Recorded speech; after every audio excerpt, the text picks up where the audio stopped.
Well, it's the fastest growing church in the world. It's growing in a new part of the world mostly. It's decaying considerably in Europe, but there's also a comeback there, beginning to manifest itself.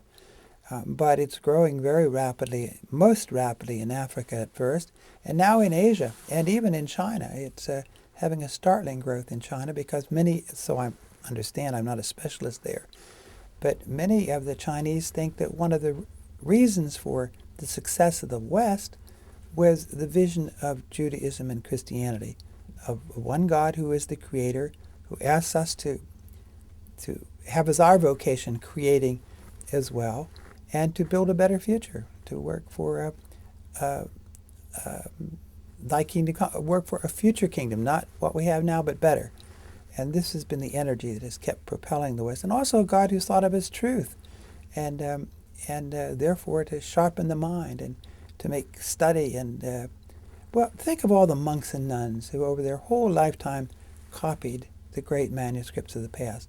Not only religious manuscripts, but on botany and astronomy and other sciences. That's what preserved the sciences of the ancients and generated several disciplines which flowered in the modern period as in independent fields of science.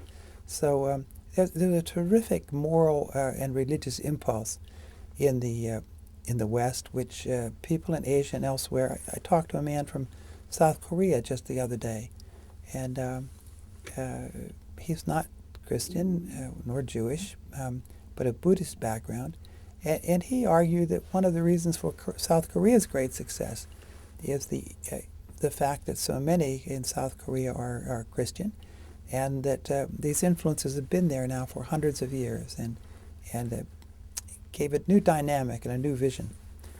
Also centered in the person and in personal virtue and personal integrity.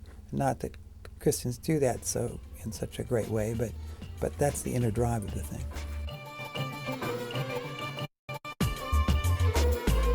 Well, it could happen at any time. I wouldn't want to foreclose it. The Second Vatican Council, called by Pope John the 23rd in 1958, as I remember, 59, certainly came as a shock.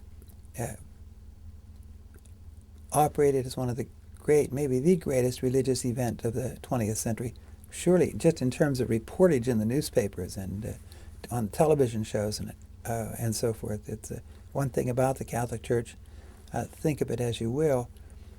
Most people in the West define themselves against the Catholic Church, the enlightened, the reformed, and so forth. But nonetheless, it sure is photogenic, and it gets a lot of attention. It also showed that one of the oldest institutions of the West could reform itself quite dramatically. And as you mentioned earlier, or suggested, the decline of Christianity in Europe, the growth of nihilism and relativism, the undercutting of the idea of truth, that is, it's your truth and your truth and your truth, there is no real truth.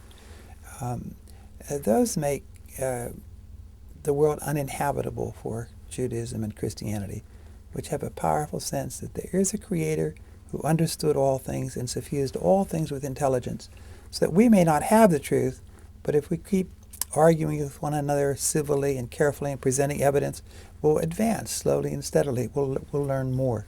There really is not just the possibility, but the actuality of a progress in knowledge, progress in science. So we may need to attend to that. We may need to attend, the Catholic Church, to the problem of relativism and nihilism in a very direct and thoughtful way. That seems sure the course that Benedict XVI is on. I don't know if another pope might come along and call a council to do even more on that.